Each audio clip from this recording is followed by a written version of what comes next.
नमः शिवाय। श्री महालक्ष्मी नमः। नमो भगवते वासुदेवाय।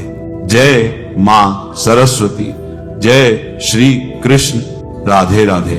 कभी कभी समय ऐसा आता है जब प्रकृति स्वयं संकेत देती है कि अब सावधान हो जाइए, अपने कर्मों को सोच समझकर कीजिए, क्योंकि हर क्षण एक जैसा नहीं होता। सनातन धर्म में काल का अत्यंत गहरा महत्व बताया गया है और कुछ विशेष योग ऐसे होते हैं जो जीवन की दिशा तक बदलने की क्षमता रखते हैं। ऐसा ही एक प्रभावशाली और संवेदनशील समय आ रहा है जिसे व्यतिपात योग के नाम से जाना जाता है। देखिए, आने वाली 6 अप्रैल 2026 की तिथि अत्यंत विशेष है, क्योंकि इस दिन व्यतिपात योग का प्रभाव प्रारंभ हो रहा है।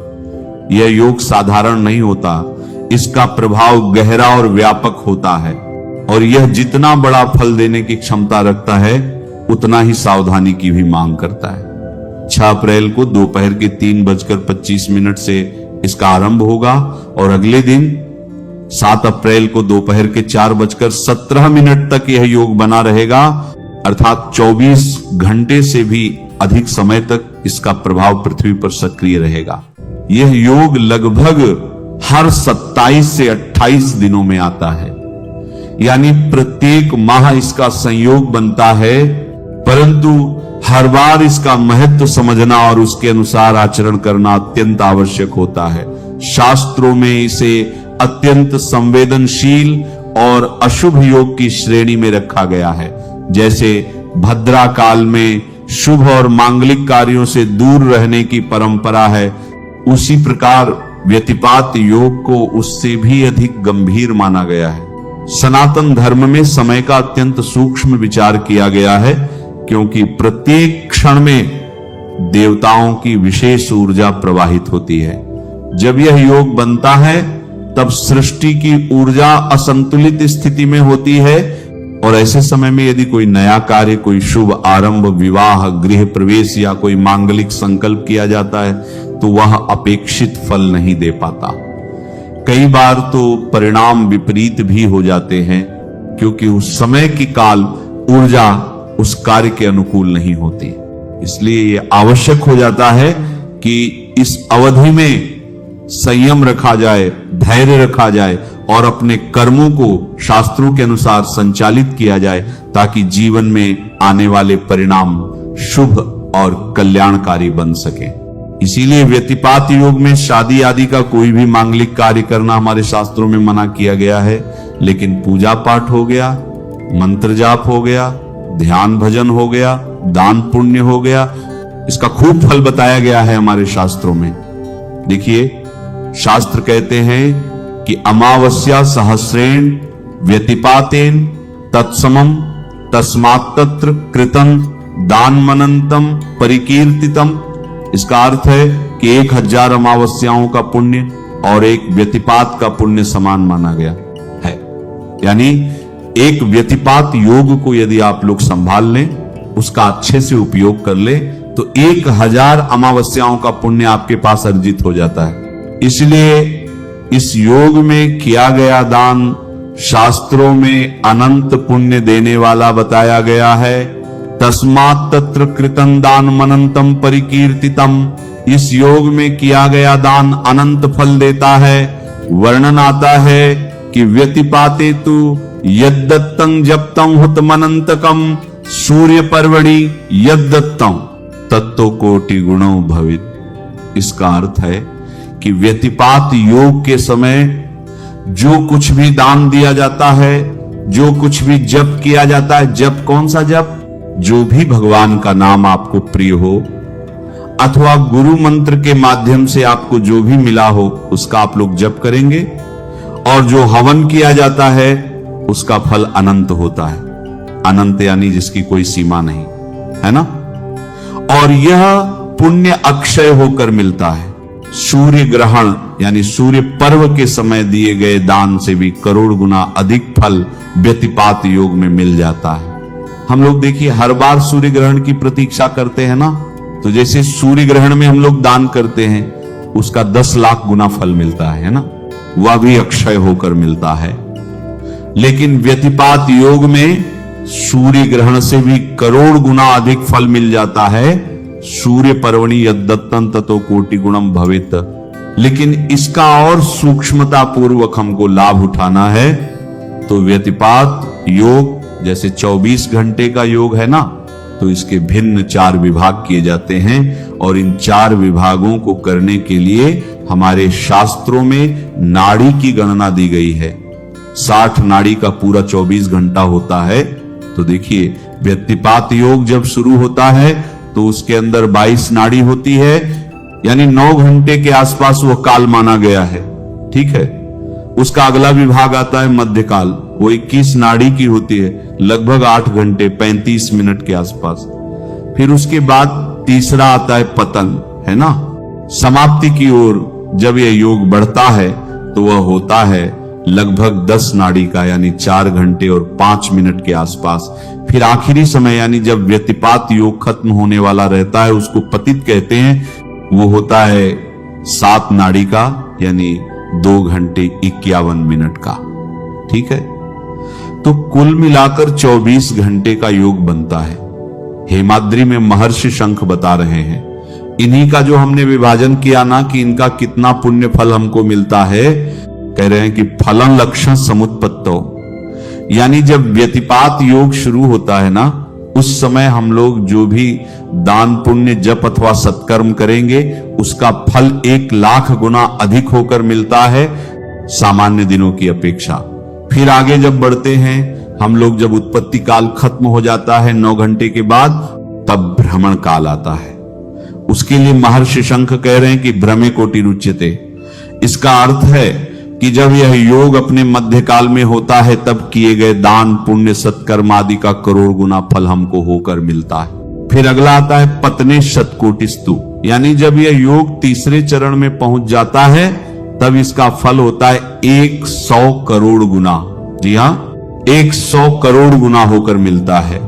फिर आखिरी चरण में जब यह योग खत्म होने वाला होता है तब महर्षि शंख कहते हैं कि पाति व दत्तमक्षम। इसका अर्थ है कि जब आखिरी चरण में व्यतिपात होता है तो उसका पुण्य फल अक्षय होता है, यानी जो भी आप उस समय कर लेंगे वह कभी मिटेगा ही नहीं। ऐसा पुण्य हो जाएगा कि जघन्य से जघन्य पाप भी इस पुण्य को आपके जीवन से हिला नहीं सकते। यह पुण्य आपके साथ हमेशा रहेगा, हर परिस्थिति में रहेगा। तो आइए अब हम लोग समय देख लेते हैं कि इन 4 चरणों को कैसे बांटा गया है, कितने बजे से कितने बजे तक यह समय है। 6 अप्रैल को यह योग शुरू हो रहा है, ना दोपहर के 3:25 से, तो यहीं से उत्पत्ति काल शुरू हो जाएगा। और 7 अप्रैल की मध्य रात्रि 12:25 तक यह प्रथम चरण रहेगा। इसमें किया गया कोई भी सत्कर्म दान पुण्य आदि आपका सामान्य दिनों की अपेक्षा 1 लाख गुना फलित होकर मिलेगा। फिर दूसरा भाग इस योग का शुरू होगा 7 अप्रैल की रात्रि 12:32 से। ठीक है, सुबह 9:14 तक यह योग रहेगा। इसमें किया गया कोई भी सत्कर्म 1 करोड़ गुना हो जाएगा।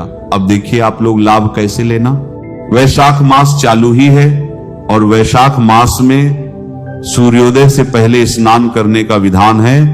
खूब खूब पुण्य मिलता है उससे, है ना। तो इस दिन आप लोग सूर्योदय से पहले स्नान कर लेना। ठीक है, 7 तारीख की मैं बात कर रहा हूं। ठीक, 7 तारीख का जब सूर्योदय होने वाला हो तो उससे पहले स्नान कर लेना और इसके बाद पितरों का तर्पण कर लेना। सूर्योदय होने के बाद सूर्य भगवान को जल आदि दे देना। सब 1 करोड़ गुना पुण्यदायक आपको होकर मिल जाएगा, क्योंकि ये दूसरा चरण वाला योग सुबह 9:14 तक है। फिर तीसरा भाग शुरू होगा इस व्यतिपात योग का सुबह 9:14 से लेकर दोपहर 1:22 तक। इसके अंदर आप कोई भी सत्कर्म करेंगे तो 100 करोड़ गुना होकर मिलेगा। अब कई लोगों की इच्छा होगी कि हम अपने पितरों का तर्पण कुतुब काल में करें, है ना। दोपहर में किया जाता है लगभग 11:40 से 12:20 के बीच। तो आप लोग अपनी मर्जी से सुबह में कर लेना अथवा इस समय कर लेना। लेकिन जब भी आप लोग पितरों का तर्पण करना तो खाली पेट ही करना चाहिए।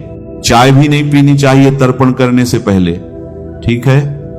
फिर जो आखिरी चरण है इस योग का, वह शुरू होगा 7 अप्रैल को दोपहर 1:22 से लेकर शाम 4:17 तक।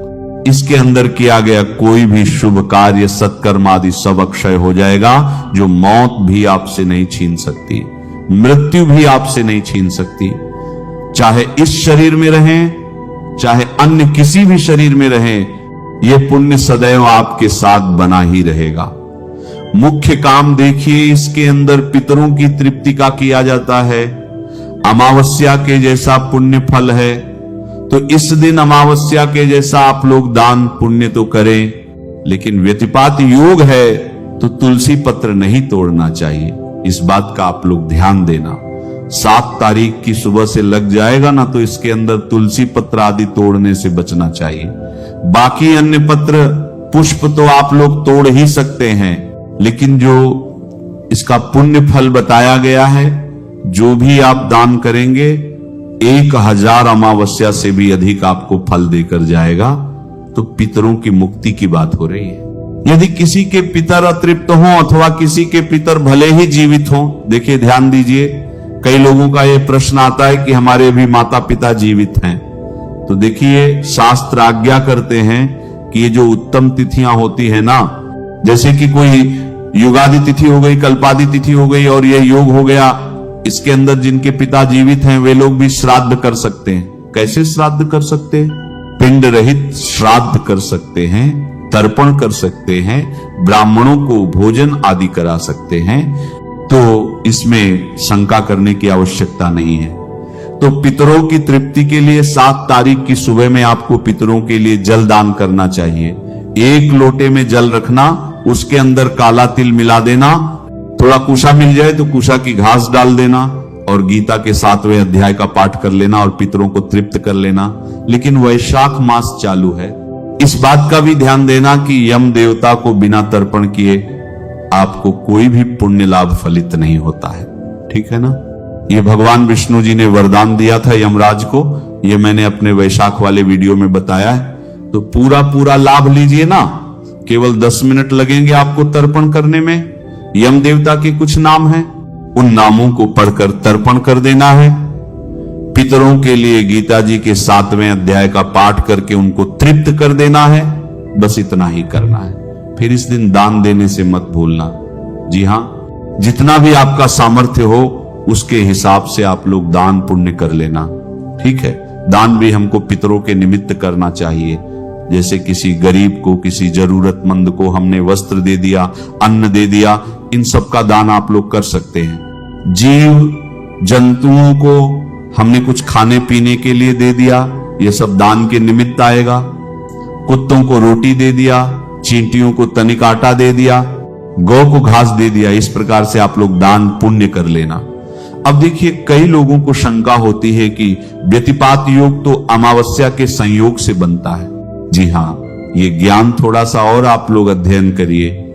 तो रविवार और अमावस्या का संयोग है, लेकिन उसके साथ ग्रह नक्षत्रों का भी योग बनता है, तब जाकर व्यतिपात योग बनता है।